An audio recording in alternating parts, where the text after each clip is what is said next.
goto fof yo tinno hawra e dawol ngol inchallah dawol ngol ko kongol hunde mawde kongol soppere kongol soppere lewre ko lewre nam ɗon saha noon so yahama yimɓe ɓe ina ñaaga soppere nde wona soppere wadde jullaje towɗe kala ko soppete ko lees soppete nam kala ko soppete hen kala garɗo ina soppa yo andu leɗɗe ɗe lekki mawki e togosi fof ko lees soppete sawa so tawi remama hayso masiŋaji ne mbawi awde ɗum tawa tampere ala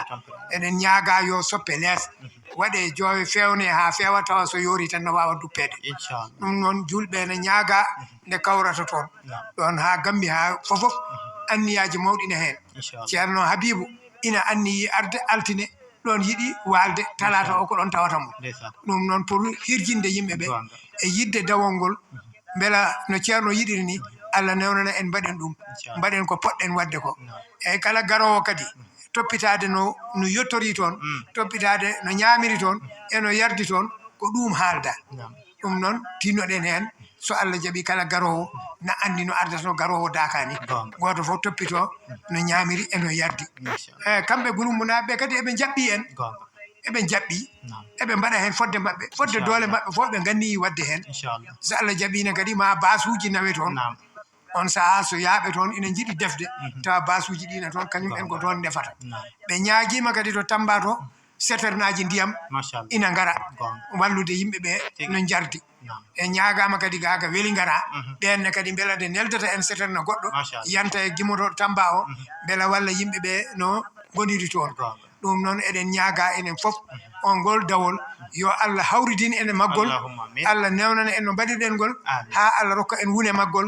naftoroɗen ɗum aduna men e lakara men wurɓe men e mayɓe men fof naftoro hen saabu barke Allah ene laano barke Sahnama Tidiane oɗon jarlo oɗon jaafo oɗon gacca hakke allahumma salli ala seydina Muhammadin wa sallim non tigui jarama Baba Ousmane Bary bandiraɓe nani erango joni joni kadi omo wonde mo ganduɗa hono gollodiɗo makko mo wallodirta golle hono ceerno Aliou Kane kankone kadi mo ko ɓeydi e nder no Baba Ousmane Bary haaliri dawol ngol ni noon ceerno Aliou anani ko Baba Ousmane Bary haali ko banggue dawol ngol guila to ɗo faama leɗɗe ɗo kono kadi ha todde Gouloumbou bisimilla assalamu aleykum wa rahmatullahi taala wa barakatuhu waaleykum salam wa rahmatullahi calmini dendagal bandiraɓe julɓe ɓe ɗo ɓe mbawi wonde e nder aduna he foof ewa e keridi kadi dental ngal e keridi Madina Gounass alhamdulillahi rabbil alamina eno mawɗo o wiri ni ene wayno ala ko heddi e erago he dendagal ko ponnoɗen tintinede fofof o habri ɗum e nder kabrugol makko he ɗo haala makko ka ala ko wattete hen so wona tan aywa wasiyade bandiraɓe ɓe nde ɓe tinnoto ɓe notito e yamirore ceerno he nde wonno alhamdulillahi rabbil alamina enen kam ko yamirore tan joƴƴini en ɗo yamirore nde ko ɗum addi ɗo jinnaɓe meɗen jinnaɓe men goni e nden yamirore ha jeehi hande ko enen jonta enen keddi e nden yamirore ɗum noon enen eɗen poti tinnade e saaha mo jonteɗen o inchallah ɗum noon yamirore kam yettete tan ko gollude e ko ɗum tan yettete so ceerno yamiri tawlugol fotani wonde hen enen alhamdulillahi rabbil alamin sen ganduno oɗo ceerno ko nafi en e ko gueɗal ngal Allah rokki en enen Madina naɓe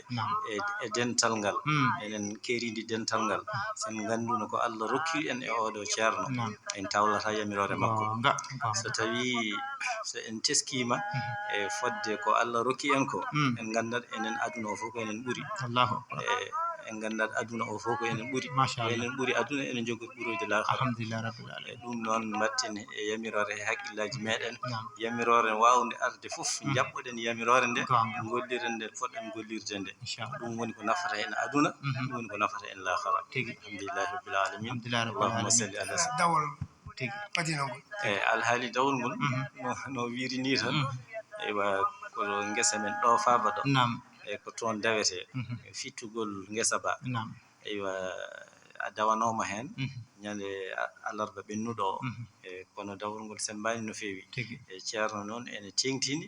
yo yimɓeɓe kirjine beela dawol ngol ene wawa sembude ko fayi arde ko beela Allah ne walla en no wini e fofof gasa kala ko fitteteno toon jiɗɗen kam ko gasa e aset garoɗo o so Allah haaji beele aset gartoyowo o aset gartoyowo mbawoyen duppoyde lewre men nde e wonno ko ɗum kaldunoɗen kadi e ceerno so tawi aset gartoyowo ko nden kaldunoɗen ceerno eɗen duppoya lewre nde eyyi joni alarba ndewowo ɗo o on wonata dawol gulumbo so alarba o ɓenni rewata hen ko aset o wonata duppoygol lewre nde e ɗum fof kadi battene hen haqqillaji meɗen eywa no moƴƴi inchallah tigi alhamdulillah jaram seydi Kane no wonno ko ceerno Aliou Kane en nani fodde no haaliri ni to banggue dawi guesa ceerno ɗi ba Ousmane sonko ɓeydata bisimilla mbawen hankkadi waynade hankadi o gayni ko haalta fof enen ga onon nden kadi miɗen calmina on alhamdulillah radio o miɗen jetta Allah miɗen jetta on gonga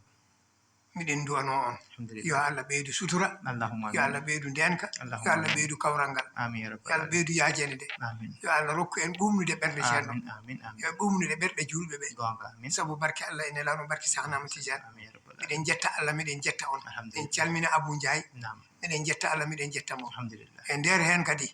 eɗen jetta gonɗo sababu ha radio heeɓi e Madina Gounass Alhaji Ablaye Wolle gonga yo Allah yommo moƴƴere allahumma amin yo Allah yommo moƴƴere allahumma amin yo Allah ɓumnu ɓerde makko no ɓumniri ɓerɗe julɓe ni amin yo Allah wat barke e ɓesgu makko amin ya rabbal alamin yo Allah ɓeydan mo cellal yo Allah ɓeydan mo sembe yo Allah ɓeydan mo hattan newnanamo no walliri julɓe ɓe sabu daraja nelaɗo sallllahu alayhi wa sallam e daraja Cheikhna Ahmad Tidiane e daraja ceerno meɗen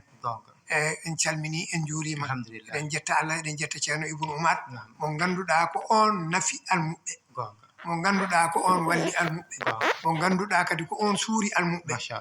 on nafi almuɓɓe ha mbawi naftorade barke Cheikh Tidiane barke ceerno eɗen jetta Allah eɗen jetta mbo eɗen ñaago Allah yo Allah juutnu gurdam makko eɗen ñaago Allah yo Allah juutnu gurdam makko ɓeyde cellal makko newnano mbo no walliri julɓe eɗen jetta Allah eɗen jetta mbo eɗen parnorimo no feewi eɗen parnorimo eɗen jettira mbo Allah eɗen beltorimo en ñaagoɗen Allah tan ko yo Allah juutnu gurdam ɗam yo Allah juutnu gurdam ceerno yo ɓooyan en ɗo yo en ɓooy naftodirde sabu barke Allah ene laaɗo mum min jetti Allah min jetti on oɗon jarlo oɗon jaafo oɗon gacca hakke allahumma salli ala seydina Muhammadin wa sallim non tigi wonno ko Baba Ousmane Bari wondude ceerno Aliou Kane ngam siftinde bandiraɓe julɓe e dawi guesa ceerno wadde en nani no haalirani ɗum noon en paami aserte garoɗo o ko ɗon ɗo faaba ɗo ngam fittude guesa ba wadde alarba dewo hen o enen kala kawren toon to Gulumbo toon kadi ko lewre won toon guesa ceerno gonba Gulumbo ba non kala nanɗo yo nantin bandum en jetti fof kono kadi en jarni fof bandiraɓe sehilaɓe musidɓe tedduɓe jokken heɗade e rewidade Sacrement Aka FM kono kadi e wadde abonné e chaîne on YouTube Nangue TV to karallagal to ko Abou Thiam maccuɗo haajum ɗande ko Amadou Sambolo Allah jarama on jarama